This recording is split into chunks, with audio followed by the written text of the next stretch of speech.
We are going to be looking at the Skylark collection. The Skylark collection is a Bring Back Your Pack collection that started in December, and my December kind of got away from me. So this is the first chance I'm getting to actually pull this out and start working with it. Bring Back My Pack collections are digging into the archives and taking a look at paper packs from the past and kind of reimagining them with the new colors that have come out. And this one is obviously heavily leaning towards the yellow-green colors with some browns mixed in. It has got a lot of really great colors, but the colors for me are a little bit bright. They need a little bit more grounding. And so I'm going to be kind of reimagining this paper collection from the workshop kit workshop instructions that are part of this. I'm going to base my designs off of those, but I'm going to tweak them a little bit. But I wanted to walk through exactly what was in this before we got going. And the workshop kit itself will create a three layouts, three 2-page layouts, and 4 cards. So if you buy the workshop kit, and it is available while supplies last until the end of this month, January, you will get all the papers, the sticker sheet, the cardstock, you will get embellishments, you will get a stencil, you will get chipboard embellishments, a stamp set, you'll get the flip flaps as well as journaling lines and the card bases to make the 4 cards. So it's actually quite an extensive workshop kit, and with all of these you'll be able to make everything that you see on this page. You are able to buy pieces separately, so if you are interested in just the paper collection, you can buy that with the sticker sheet, or if you just like the stamp set or the stencil, you can buy those individually as well. All right, we'll get into the workshop in a second, but what I wanted to do was kind of give you a preview of the papers a little bit close up so that you could take a look at it. This is the sticker sheet. The sticker sheet has a lot of great titles in it, like Happy Little Memories, Life is Better with Friends, The Best Things in Life are the people we love, the places we've been, and the memories we've made along the way. It's got flowers, it's got pendants, it's got tabs, obviously these nice big birds, and some smaller birds, some words, and then zip strips, meaning that they're 1/2 inch wide, but stickers here at the bottom. Right, so hopefully you can see all of that.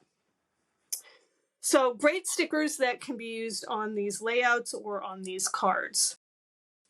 The papers themselves are a combination of Lagoon, Limeade, Jade, Shortbread, Toffee, White Daisy. This is the first paper, and as you can see, it's that beautiful lagoon color, one of my favorite colors.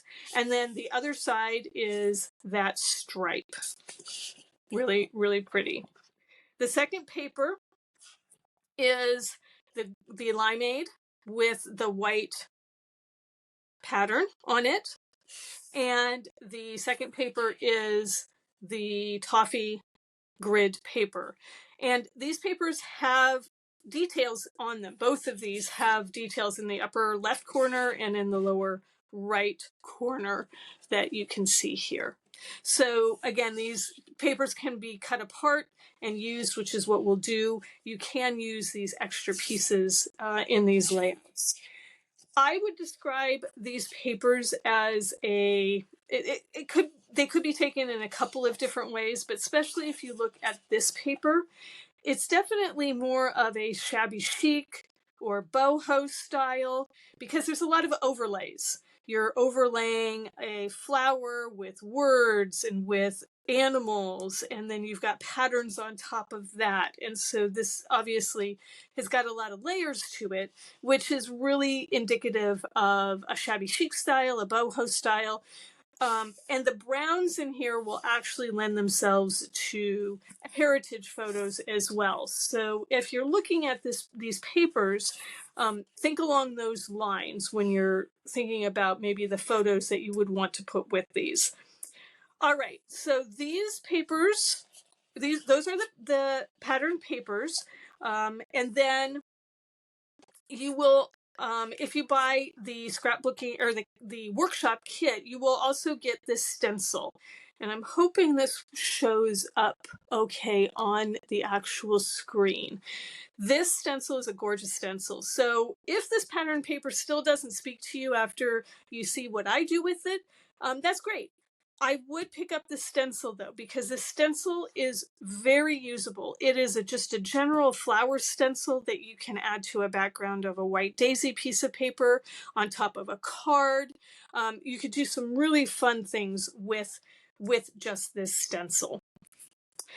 The stamp that comes with the workshop is a very boho, shabby chic style as well, with the filigrees and also kind of the roughness that you see in the words, again, are very much of that shabby chic or boho style. But you've got some very usable stamps here.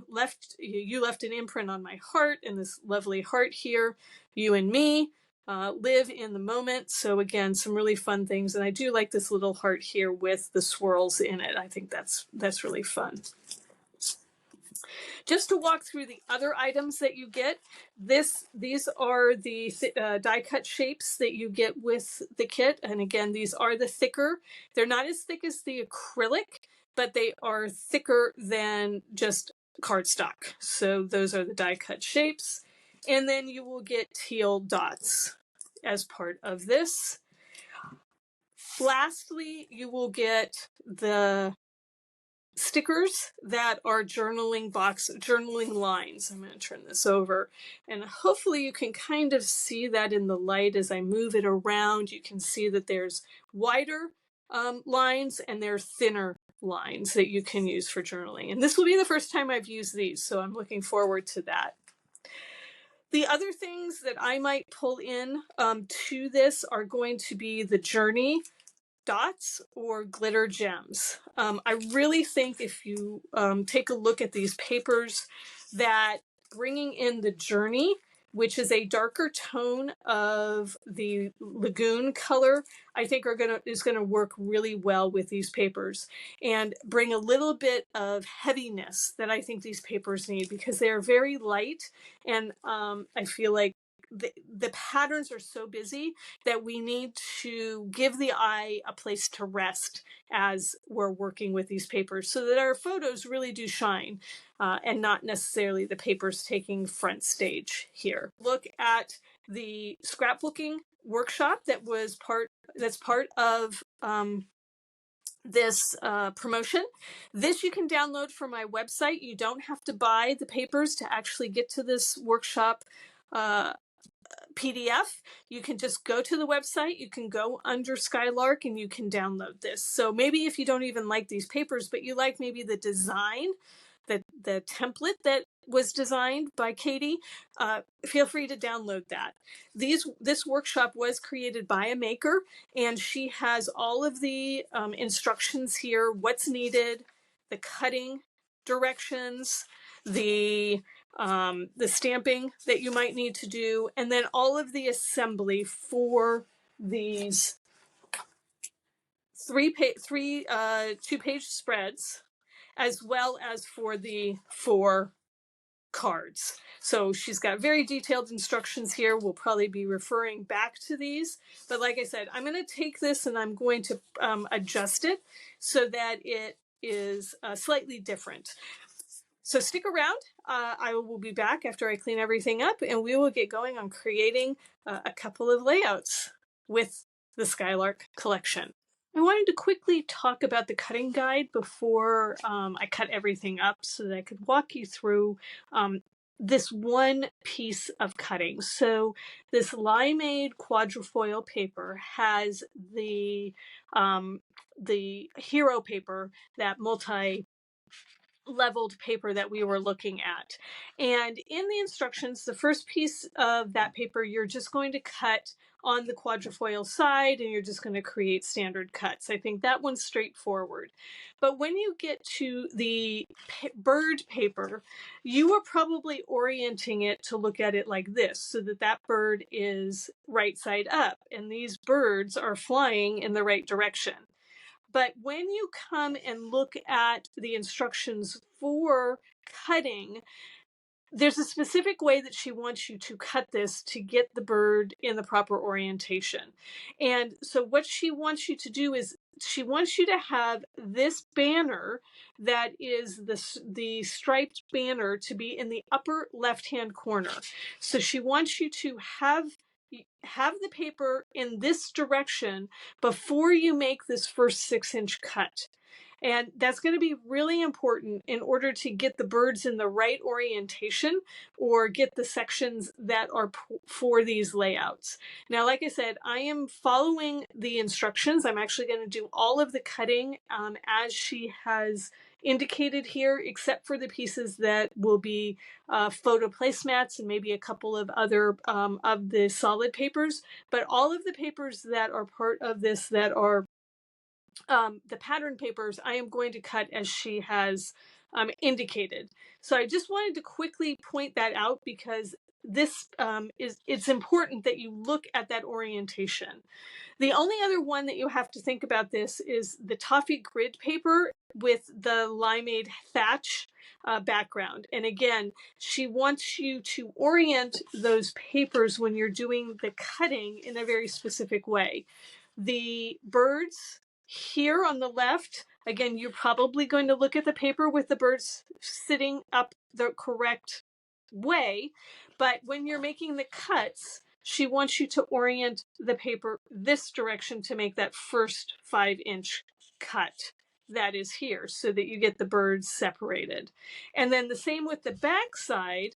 In this case, you don't have to change the orientation because in the lower right-hand side is the extra bits of overlays that they have, and so she just wants you to make sure that that's in the lower right hand side.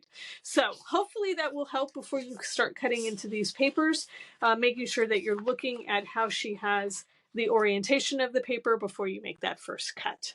I've laid out layout number 1 for Skylark, and this layout is the layout I'm probably going to change up the least. I do think that this one in particular isn't quite as busy as some of the other layouts. So I just wanted to point out a couple of things that I am changing that I'm hoping will anchor this layout a little bit better.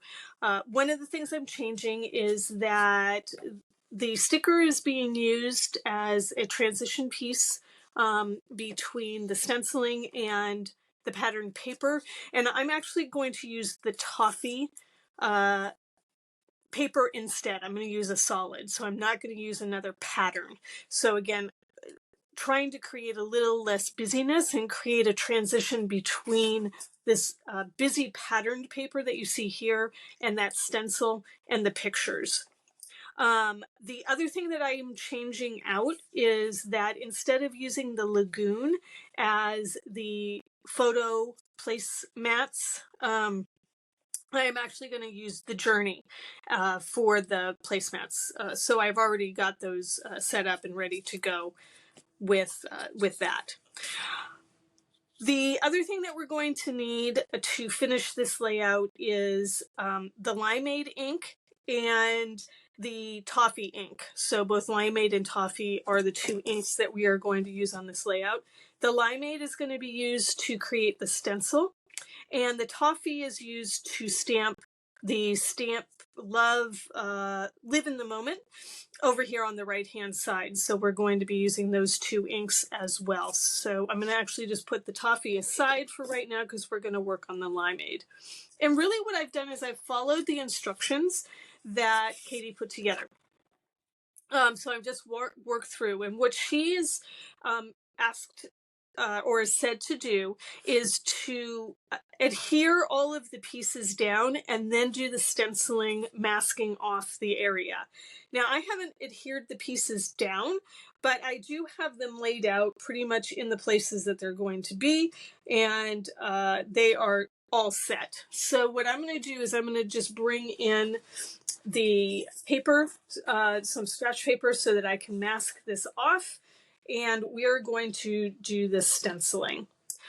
I am using the all-purpose, all-purpose mat here underneath, though I am not going off of the page with this stencil, so I don't really need it, but just in case I make a mess. All right, so the stencil, you can sort of choose whatever section of the stencil that you like to add in the background that's on the white daisy. And we are going, so, just play around with the section of the stencil with whatever you like, right? This is again going to be more of something that is to your aesthetic versus necessarily somebody else's aesthetic. And so what I'm doing is I'm just laying this down and trying to decide which way I like the flowers going and how they're bunched. Those are going the wrong direction, so I don't think I'll do that. Okay, so I think I'm going to just do the way I had it originally. I think I'm going to go like this.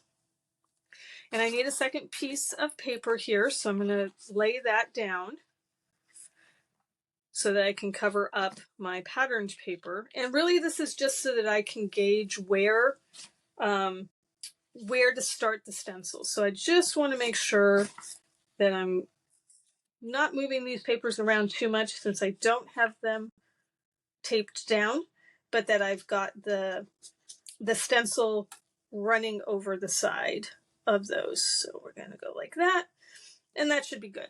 All right, so now we're going to take our blending brush, and this is the Close to My Heart blending brushes.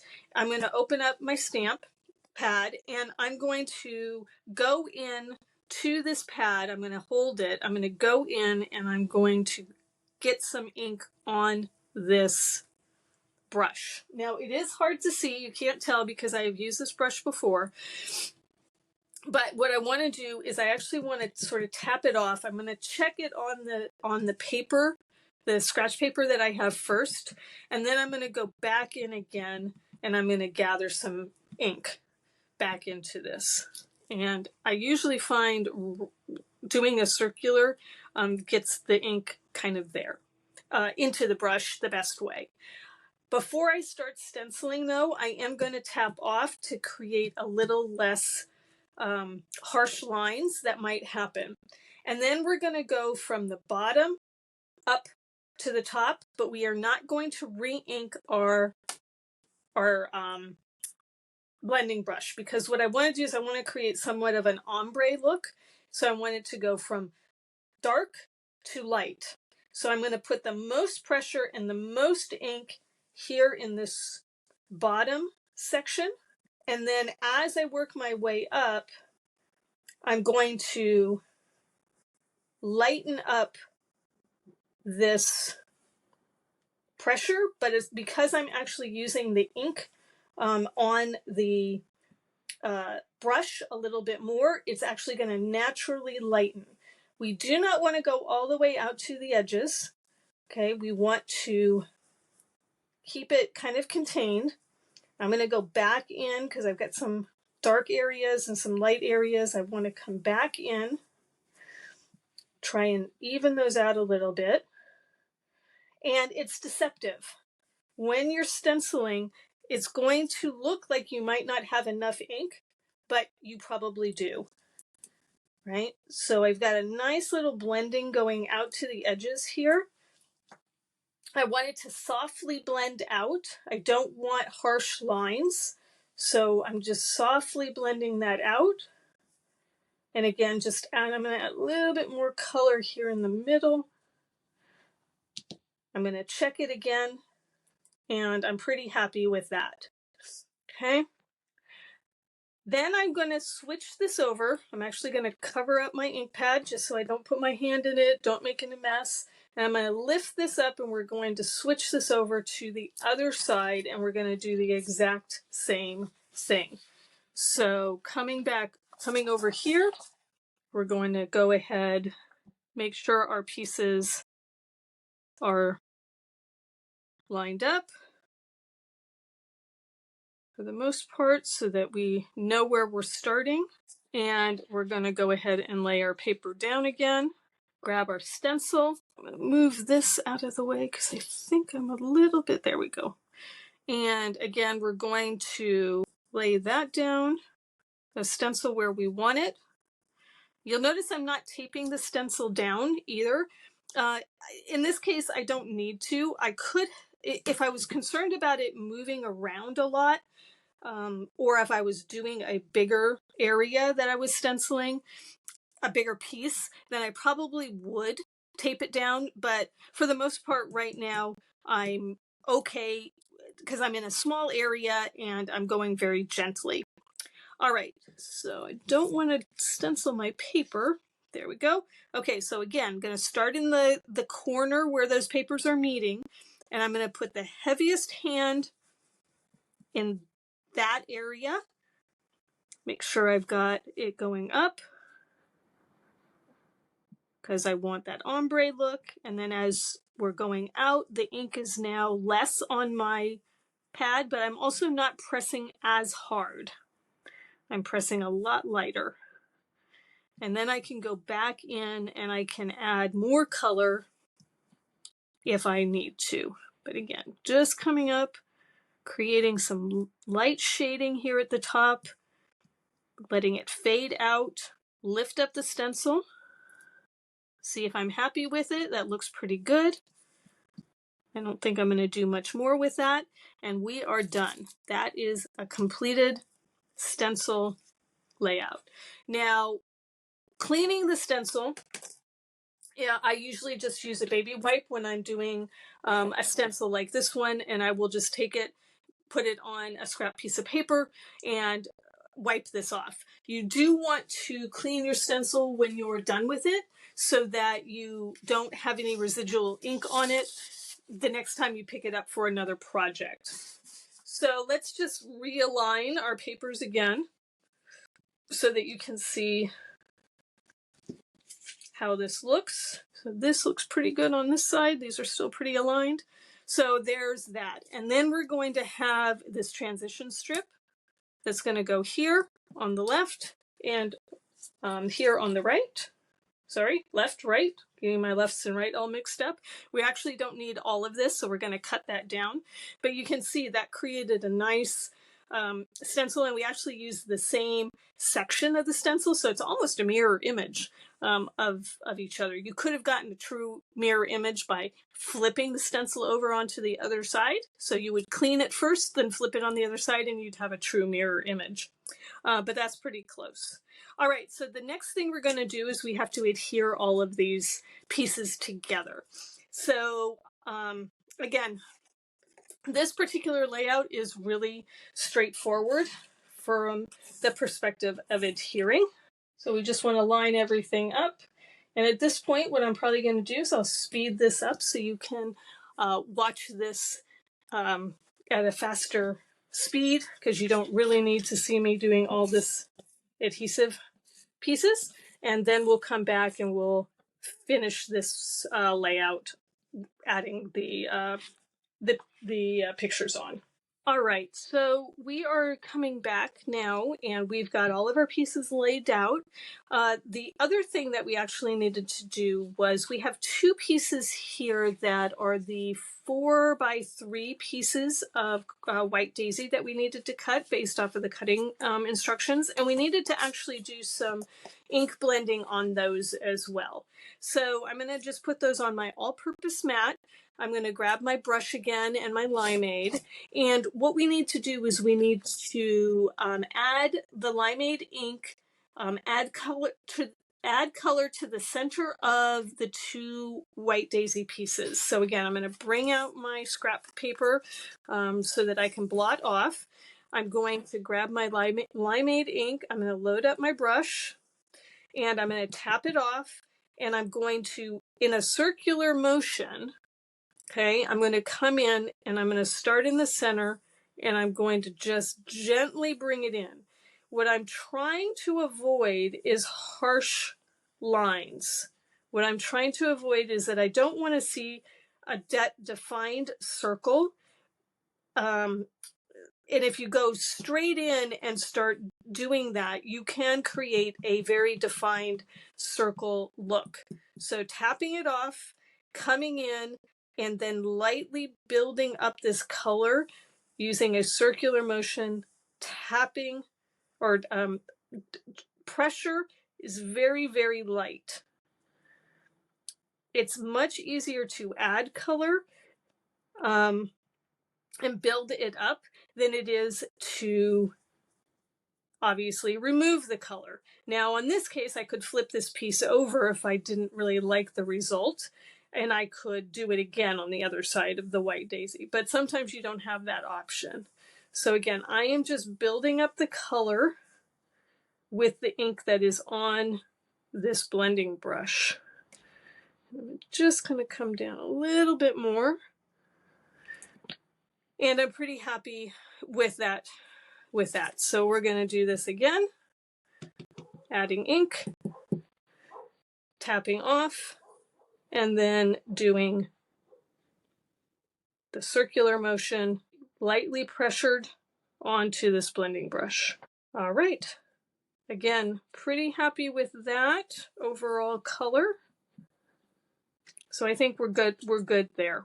I wanted to come back real quick and show you the stamping piece of this before we do the final assembly of the embellishments and everything on this layout. So I just have a piece of white daisy, and in this particular layout, we need 2 fireflies stamped in limeade ink. So we're going to pull the limeade ink. And so I've just grabbed the firefly off of the stamp set. I've put it on a block that is of similar size to the stamp. You want to keep your stamp and block size ratio equal. You don't want to have a block that's too big. You don't want to have a block that's too small. There is an insert in every one of our stamp sets that is this foam piece. Every one of our stamps comes with this. And this actually has a use. You want to make sure that you are stamping on top of that foam. It gives you a really nice surface to work with and will cushion the stamp so that you can get the best impression. Lastly, the last thing we need to do on a brand new stamp is that we need to season it. You can season it by stamping it multiple times on a scratch piece of paper. You can rub it on your hand or on the back of your hand or on your wrist. And essentially what you're trying to do is get the finish that comes off when they manufacture it off of it, because it will impede your stamping. You can also take a rub and remove eraser and also accomplish that same thing if you don't like the idea of rubbing it on your skin. All right, so we are going to use limeade ink to start with, and we're going to stamp up this firefly. And I'm actually going to grab a piece of scratch paper here. I'm going to stamp this off. Just want to see how dark it is, because I'm trying to decide if I want first generation or second generation. First generation is the stamp image that you get with full ink. Second generation is when you stamp the second time without going back and re-inking the stamp. The second generation isn't showing up very well, so I'm going to go ahead and do first generation. And again, I am putting it down. I'm pressing relatively firmly, but not too hard. Again, this has some lines in it that I don't want to spread. And then I'm letting it sit on the paper so the ink can soak into the paper. When you're stamping, you want to move the stamp around to get ink on it, because your ink pad most likely has been used, and we tend to ink up in the same spot. And so you want to make sure that you're moving your stamp around your ink pad to get the best coverage on it. And I'm pretty happy with that. So then you're going to clean off your stamp and put it back on your backer. That's important because you don't want to lose that stamp and not know where it belongs. Okay, so that's the fireflies. I'm going to cut those out, fussy cut those out. But the second thing we needed to stamp was live in the moment. That was the other piece. So I am going to take my foam backer, go ahead and move this out of the way, bring this more into camera view, and I'm going to place it underneath the section where I am going to stamp. And I'm going to stamp this in toffee. So this is going to be in our color toffee. The same thing with this one. I need to season it up. Now this is a big stamp. Okay, this is a much bigger stamp than that little firefly.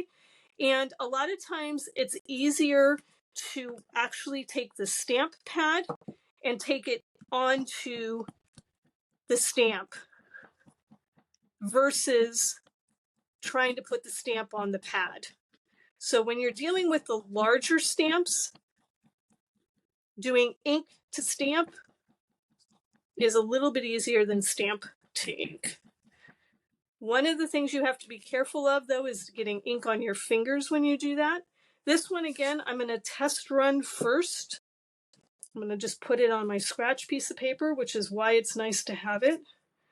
Okay, and I need to make sure I get some even pressure because I didn't get even pressure. And again, the foam is going to help me with that as well. But that looks like that's pretty good as long as I do even pressure. So we're going to ink it up again, make sure it's covered well. You notice I'm doing the same thing. I'm moving the ink around. I'm not staying in one spot, making sure I get some really good coverage, and you can see it on the clear stamps. And then I'm going to make sure my layout is fairly straight. I'm going to come in, and I apologize if you see my head. And I'm going to come right under that beautiful moments. Come straight down. And then I'm going to apply pressure. By using my thumb and going from the middle out, that will also help with the pressure. The good thing about this is it's a solid stamp, so the image, I'm not worried about the spreading of thin lines. Again, leaving it on the paper to allow it to soak in, and then we're going to lift up, and that looks pretty good. All right, so I'll go get the other pieces together and we'll finish this layout. Now it's time to finalize this layout with all the embellishments. So we've done our stamping, we have done our stenciling, we've laid out all the papers, so we've got all those pieces done, and now comes the fun part of actually attaching all of these pieces to make this layout pop. So the things we're going to be using to embellish this, and again, I'm pretty much following this pattern. I'm not making a huge amount of changes.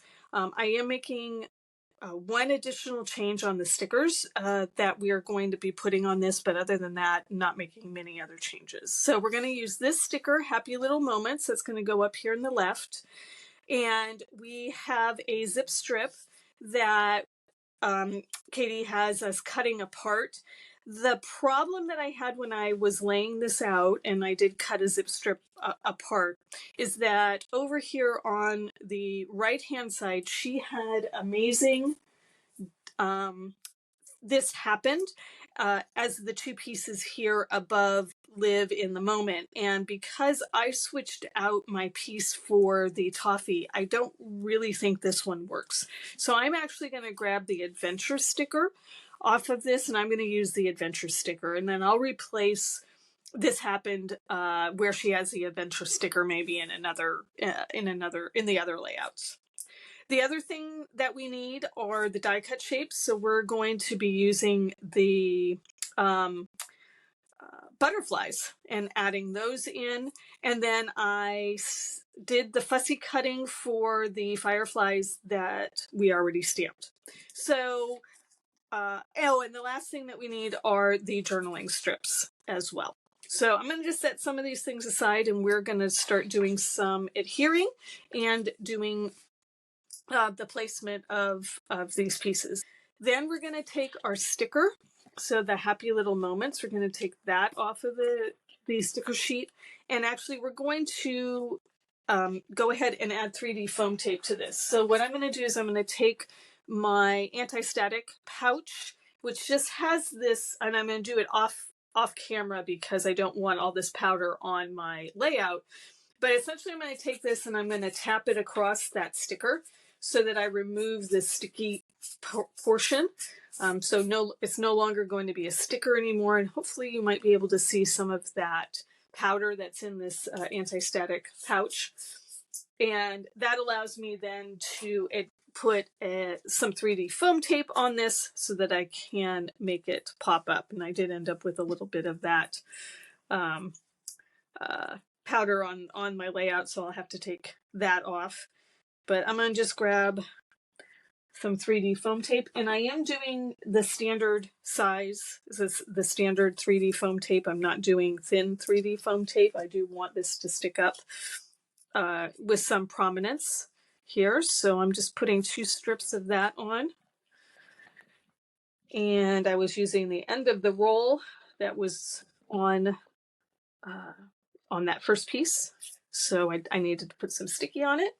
All right, so we're going to go ahead and we're going to put this down, and we're going to put this down on the left-hand side in a way that is overlapping. So I'm not going to put it on the center of this piece. I'm going to have it overlapping a little bit over here on the left. And I'm pretty happy right about there. So we'll put that there. And then underneath that, she has put take note. And so we're just going to adhere that straight down. Now, I just cut this zip strip. It does have a bit of an angle to it. So I just cut it out with that angle in place. And we're just going to place that sort of right here underneath. Take note.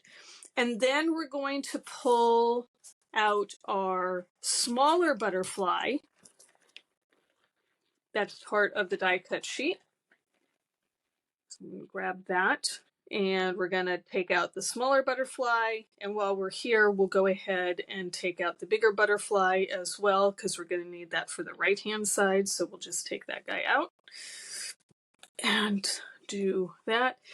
I actually feel like this is kind of not showing very well on the page. Brushes or my foam blenders here. And so I have a toffee, and I'm going to just grab my little brush, my holder here, put that away. And this is going to be a little bit more firm. So I think I'm going to get a better coverage. Yeah, I'm getting a better coverage on that. So I could make it work with the blending brush, but it's just going to not quite be as fast or easy to use. So I'm just, again, on the edges, I'm just trying to hit those edges so that I can get some color on them, and hopefully that'll make it pop off the page a little bit more. Since I have it out, I'm going to go ahead and do the other butterfly, just being careful that I'm trying not to bend this. It is more sturdy, but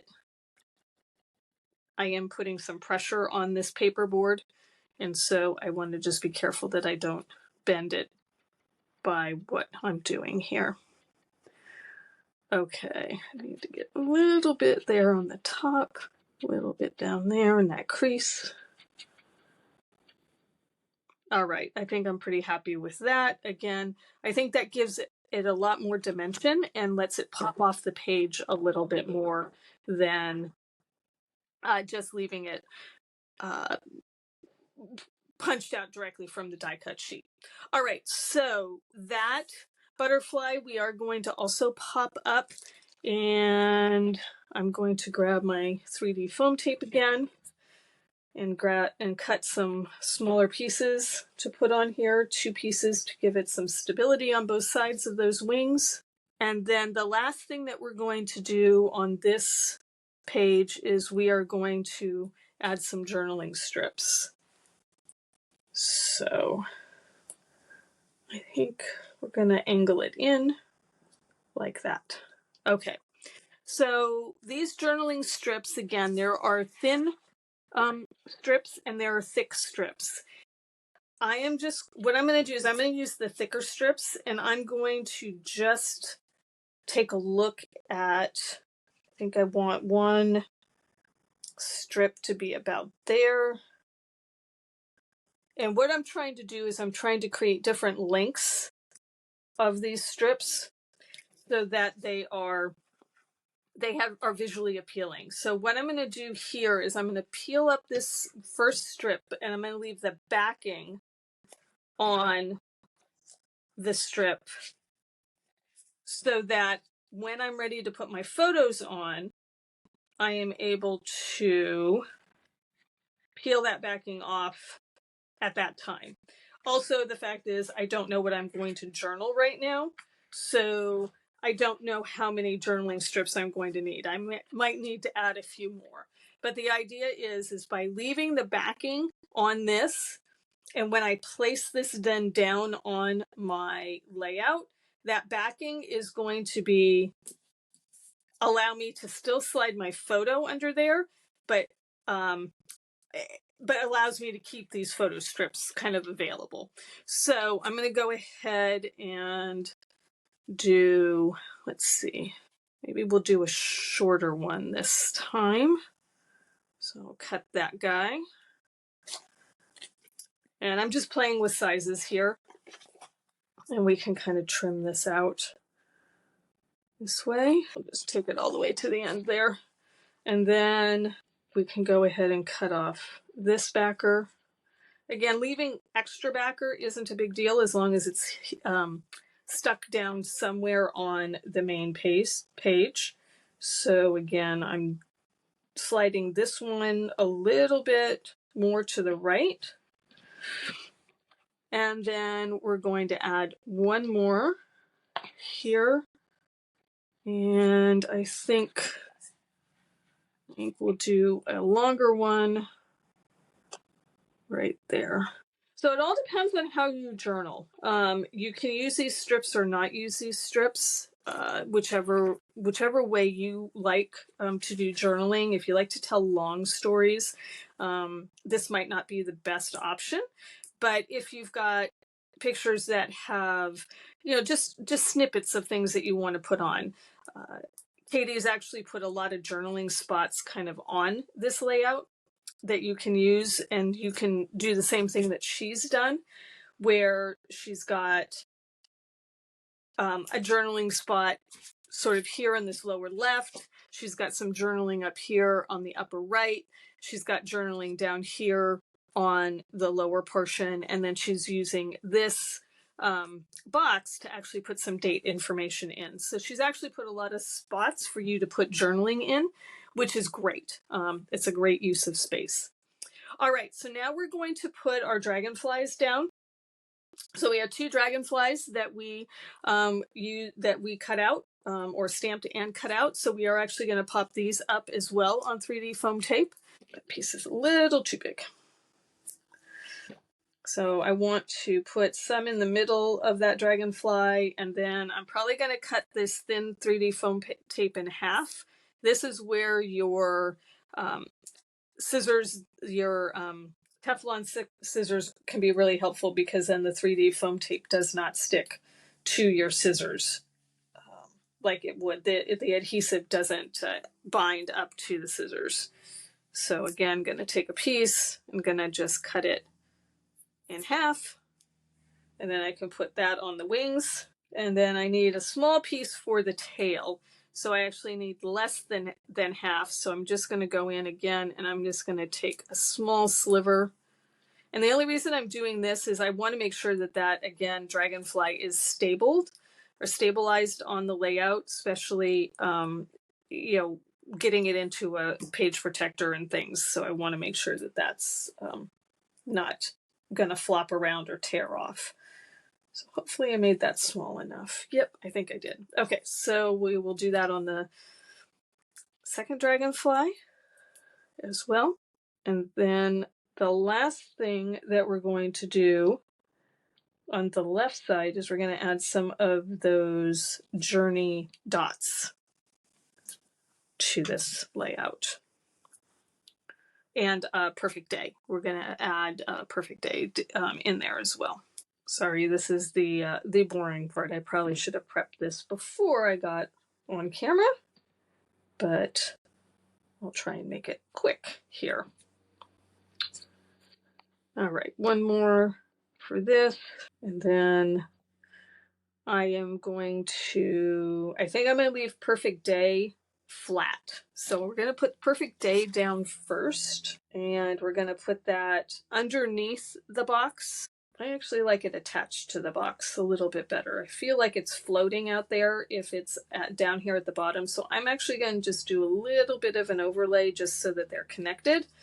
And then we can put down our dragonfly that's here on the left, the first dragonfly that's here at the bottom. And I probably have room for another journaling strip if I wanted to put one on there. So I probably have room for one more. All right, so then we're going to add the dragonfly up here at the top. We're going to add some journey dots. So again, trying to tie that journey color back into the layout.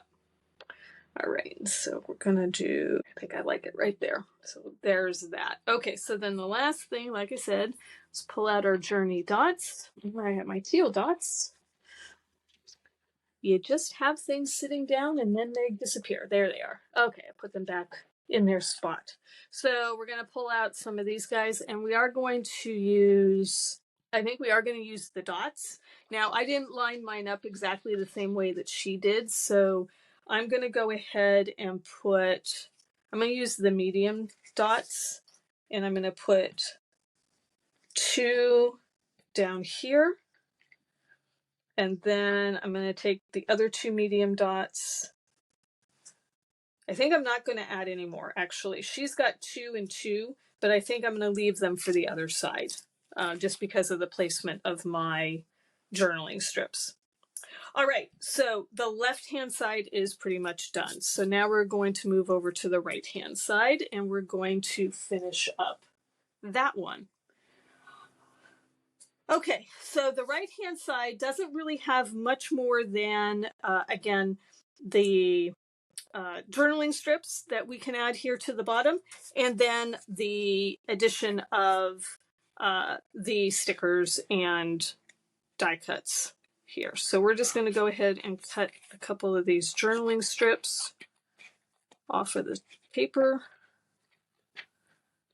And in this case, it really doesn't matter. I don't really have to cut them off because they're not going to be on top of the pictures. But again, the idea is by taking the journaling strips, you want to have them at different sizes for visual interest and to keep the eye moving. So that one is that long, so I think we'll do this one a little bit longer. Peel that off, peel that off. Probably should use a T-ruler for this to get it straight, but we're just going to go with it. And then I'm going to put a third one here. And then I think we'll cut maybe one more. Let's see. Let's do maybe that size. And again, if you wanted to, you could put some more journaling up there, but you also have this little spot here. Okay, so let's go ahead and put some 3D foam tape on the butterfly. Okay, so the pieces that we're going to take from here are, I'm going to go ahead and use the adventure banner. And what I want to decide with this is, do I want to pop it up? And I don't think I need to pop it up. So I'm going to just lay that down. I'm actually going to come down a little bit here, right about there. Then I'm going to put the amazing on top of that. Again, I'm not going to pop this one up. So I'm going to put the amazing, and I do like that combination, amazing adventure. I like that a lot. Then we're going to take our butterfly and put that right above those two words, like so. It looks like she has one of these pendants here coming down the side, so we will go ahead and mimic that as well. Probably should have put that one down first, but we'll do just like that. And we are done. Done with this one, other than adding some dots. The only thing that isn't mirrored across one layout to the other, we didn't put dragonflies on this right-hand side, but I'm thinking I might want to add some dots, and I'm just seeing, is there a good spot to put one? And I probably can just add one here in this tag. Get that centered. It just carries over the dots from the left side to the right side to have sort of something equal on both sides. So that is it. This is the modified layout. Again, this one was the probably least modified layout of the three layouts that I'm going to do. The only other thing that I need to do is go ahead and put my flip flap on. And by remembering that you want to have the pocket piece, right, this pocket piece down, right, so you're going to adhere this down. We're going to put two flip flaps on this so that instead of having 4 pictures that I can put on this layout, I can now put 6 pictures on this layout. And I want to match up so that the picture that's going to be underneath it will be hidden. And so you just want to do this. And remember, we're going to put the picture right on top of that, so we will not see that adhesive strip. And then I need the other side. Again, same thing. I want to identify where the pocket piece is. That's going to go down. So I need to fold the adhesive strip, tear it off. And these get very static electricity. They stick to your hands. So just be careful there. Same thing. We're going to line this up with this picture and then stick that down. And then we have the layout completed. Please, if you like this video, please hit the like button. That helps the algorithm. And please subscribe if you're not a subscriber. And if you have any questions or comments that you would like to make, feel free to do that down below in the comments section. I will link everything that I'm using down in the comments section as well if you have any questions. And I hope to see you back on the next video.